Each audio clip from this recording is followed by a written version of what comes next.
Hi friends, welcome to our channel. ఈ రోజు మనం ఇంటి రామాయణం సీరియల్ గురించి చెప్పుకుందామండి. ఈ రోజు ఎపిసోడ్ చాలా బాగుందండి. సో వీడియో మొత్తం స్కిప్ చేయకుండా చూడండి. వీడియోలోకి వెళ్ళిపోదాం. అన్నయ్య వదిన ప్రాణం పోయిన కూడా తప్పు చేయదు అన్నయ్య. ఎప్పుడు మన కుటుంబం గురించి ఆలోచించే వదిన గురించి అసలు ఎందుకు ఆలోచించడం లేదు అంటుంది ప్రణతి. ఇక భరత్ కూడా అదే చెప్తాడు. అప్పుడు అక్షయ్కి చాలా కోపం వస్తుంది. నిన్ను సపోర్ట్ చేయడం కోసం చాలా పెద్ద టీంని ఏర్పాటు చేసుకున్నావు కదా, నువ్వు తెలివైన దానివే అనుకున్నాను, కానీ ఇంత తెలివైన దానివని ఇప్పుడే అర్థమవుతుంది. అయినా మాఫియా వాళ్ళు కూడా డబ్బులు ఇచ్చి గ్రూప్ను రెడీ చేసుకుంటారు, కానీ నువ్వు ఫ్యామిలీలో ఒక్కొక్కరిని నీ వైపు బాగానే తిప్పేసుకుంటున్నావు అంటూ అవన్పై చాలా కోపం చేస్తాడు. ఇక అక్కడ నుండి వెళ్ళిపోతాడు అక్షయ్. తర్వాత పార్వతి కుటుంబం అంతా కూడా అక్షయ్ ఆరాధ్యని తీసుకొస్తాడని ఎదురు చూస్తూ ఉంటారు. కానీ అక్షయ్ ఒక్కడే వస్తాడు. అప్పుడు పార్వతి ఆరాధ్యని ఎందుకు తీసుకురాలేదురా అంటుంది. ఇక అక్షయ్ ఆరాధ్య వాళ్ళ అమ్మ దగ్గరే ఉంటుందని నాన్న చెప్పారమ్మా అంటాడు. ఇక ఆ మాటకి అందరూ కూడా ఒక్కసారిగా షాక్ అయిపోతారు. ఇక భానుమతి నా కొడుకు చెప్పడం ఏంట్రా, అసలు వాడు అక్కడెందుకున్నాడు అంటుంది. ఇక అక్షయ్ నాన్న అవని దగ్గరే ఉన్నారు, ఇక ఆరాధ్యని స్కూల్ నుండి తీసుకువెళ్ళింది అవని కాదు, నాన్నే ఆరాధ్యని అవని దగ్గరికి తీసుకెళ్లాడు అని చెప్తాడు. ఇక పల్లవి మామయ్య గారు అవనికి సపోర్ట్గా మాట్లాడతారని మనందరికి తెలిసిందే కదా, మరి మీరు పోలీసులని తీసుకెళ్లలేదా బావగారు అంటుంది. ఇక అక్షయ్ తీసుకువెళ్ళాను, కానీ నాన్న నేను చేసింది తప్పు అని నా మీద నిందే వేశారు, నేను ఎంత చెప్పిన కూడా వినలేదు, ఇక నేనేం చేయాలి, అందుకే ఆరతిని తీసుకురాలేదు అని చెప్తాడు. ఇక పల్లవి ఆ అవనిని బయటికి పంపించిన కూడా తన బుద్ధి మారలేదు, ప్రణతిని తన వైపు తిప్పుకొని మన ఇంటి పరువు తీసింది అంటూ కోపం చేస్తుంది. ఇక కమల్ మా వదిన గురించి తప్పుగా మాట్లాడదని నీకు ఎన్నిసార్లు చెప్పాను అంటూ కోపం చేస్తాడు. ఇక పార్వతి మీ వదిన దేవత అనుకుంటే నెత్తిన పెట్టుకుని ఊరేగు, అంతేకాని ఇక్కడ ఎక్కువగా మాట్లాడితే మర్యాదగా ఉండదు, జాగ్రత్త అంటూ కోపం చేస్తుంది. ఇక పల్లవి మీరు ఆ అవనిని ఆరతికి దగ్గర కాకూడదని స్కూల్ నుండి జాబ్ మాన్పించారు, ఆయన కూడా ఆరతిని తన దగ్గరికి రప్పించుకోవడం కోసం మామయ్యతో కలిసి ఇంత నాటకం పడింది అంటే ఇక ఆరతిని మీ దగ్గరికి పంపించే అవకాశమే లేదు, అయినా ఆరాధ్య మీద అవనికి ఎంత హక్కు ఉంటుందో మీకు కూడా అంతే హక్కు ఉంటుంది అని చెప్తుంది పల్లవి. ఇక కమల్కి చాలా కోపం వస్తుంది. అంటే మా వదిన మీద కేసు పెట్టమని చెప్తున్నావా అంటాడు. ఇక పల్లవి నేను సలహా మాత్రమే ఇస్తున్నాను, నిర్ణయం తీసుకోవాల్సింది బావగారు కదా అంటుంది. ఇక అక్షయ్ తన కూతురి కోసం లాయర్ని కలవాలి అనుకుంటాడు. అప్పుడు శ్రీకర్ అన్నయ్య ఆరోగ్య భద్ర దగ్గర ఉన్నంత మాత్రాన నీకు నీ కూతురు కాకుండా పోతుందా అంటాడు. ఇక కమల్ కూడా అన్నయ్య కొన్ని సమస్యల వల్ల మీరు దూరంగా ఉంటున్నారే కానీ మీరేం విడిపోలేదు కదా అంటాడు. ఇక శ్రీకర్ ఎప్పటికైనా మీరు వదినలు కలుస్తారు, ఆరాధ్య ఎప్పటికీ మనతోనే ఉంటుందన్నయ్య, ఈ మాత్రం దానికి కోర్టులు కేసులు ఎందుకన్నయ్య అంటాడు. ఇక అక్షయ్ మీ వదినికి సపోర్ట్ చేయడం కోసం మీరు నాకు ఇలాంటి సలహాలు ఇస్తారని నాకు తెలుసు, అందుకే నేను నిన్ను కాకుండా వేరే లాయర్తో మాట్లాడడానికి వెళ్తున్నాను అంటాడు అక్షయ్.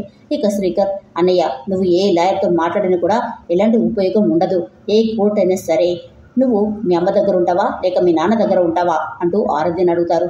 అప్పుడు అమ్మ దగ్గరే ఉంటాను అని ఇప్పుడు ఎలా చెప్పిందో అప్పుడు కూడా అలాగే చెప్తుంది. అప్పుడు పాప తల్లి దగ్గరే ఉండాలి అని కోర్టు తీర్పు చెప్తుంది, లేదా తల్లి దగ్గర కొద్ది రోజులు తండ్రి దగ్గర కొద్ది రోజులు ఉండాలని తీర్పు చెప్తుంది. ఫైనల్గా ఆరాధ్య చెప్పే నిర్ణయం బట్టి తీర్పు చెప్తారు. నేను లాయర్నే కదన్నయ్య, నాకు తెలిసిందే చెప్తున్నాను అంటాడు శ్రీకర్. ఇక అక్షయ్ లాయర్ పాయింట్స్ మాట్లాడడానికి నేను నీలాగా లాయర్ని కాదు, కానీ ఒక్కో లాయర్ ఒక్కో విధంగా కేసు డీల్ చేస్తారు, నాకు తెలిసిన లాయర్లు చాలామంది ఉన్నారు అంటాడు. ఇక వెంటనే తనకు తెలిసిన లాయర్కి అయితే ఫోన్ చేశాడు. ఇక ఆ లాయర్ ఏమో ముందు కేసు ఫైల్ చేద్దాం, తర్వాత మీకు ఫేవర్గా కోర్టులో తీర్పు వచ్చేలా నేను చేస్తాను అంటాడు. ఇదిలా ఉంటే మరోవైపు ఆరాధ్యని ఇక్కడికి తీసుకొచ్చి చాలా మంచి పని చేశారు బావగారు అని చెప్తాడు దయాకర్. ఇక రాజేంద్ర ప్రసాద్ అంతా మీరు చెప్పినట్టే చేశాను అని చెప్తాడు. తర్వాత అవనిని పిలుస్తాడు. నేను నీ బిడ్డని నీ దగ్గరికి చేర్చడం నా బాధ్యత అనుకున్నాను, అందుకే నీ బిడ్డని నీ దగ్గరికి చేర్చాను, ఇక వెళ్ళొస్తాను అని చెప్తాడు.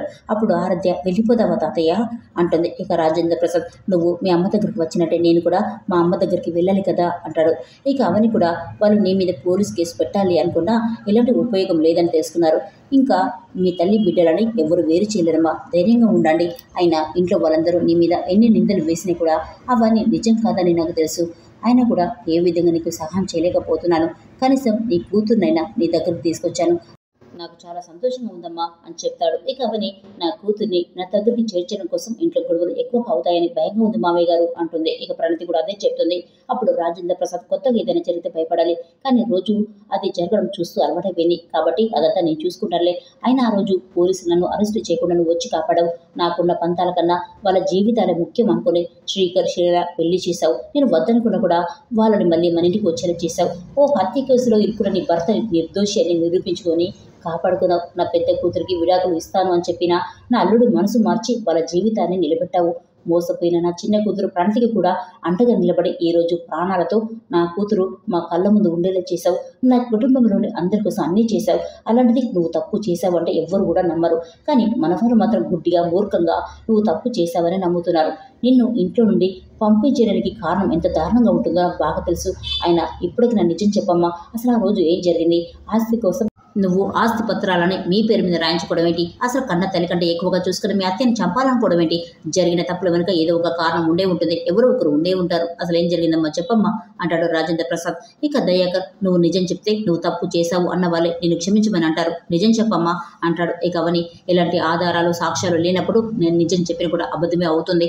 ప్రణతి విషయంలో నా తప్పు లేదని నాకు చెప్పే అవకాశం కూడా ఇవ్వలేదు. కానీ ప్రణతి జరిగింది చెప్పిన తర్వాతే మీరు నన్ను నమ్మారు. అలాగే ఏదో ఒకరోజు అన్ని నిజాలు బయటకు వస్తాయి. కాబట్టి వాడి గురించి నన్ను ఏమీ అడగద్దు మావయ్య.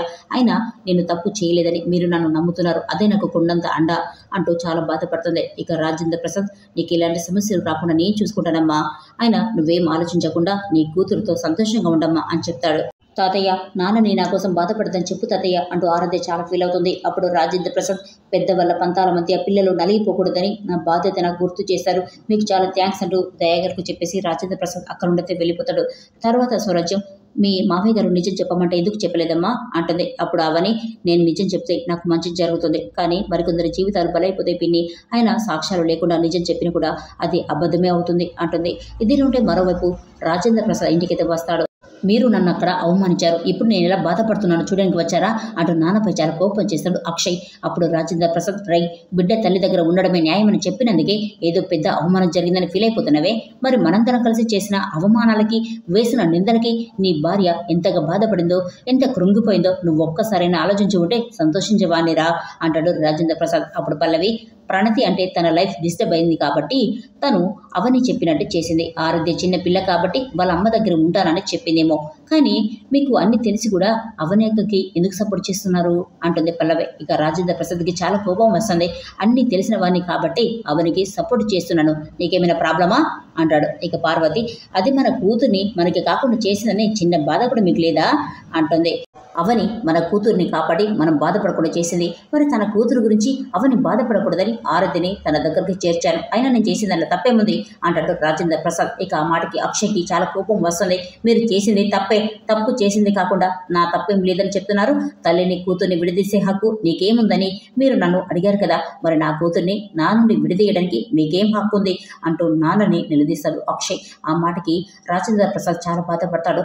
కన్న తండ్రిని అక్షయ్ శత్రువులాగా చూస్తున్నాడు. మరి ఇది ఎక్కడి వరకు దారి తీస్తుందో చూడాల్సిందే. వీడియో నచ్చితే ప్లీజ్ సబ్స్క్రైబ్ చేసుకోవడం మర్చిపోకూడదు.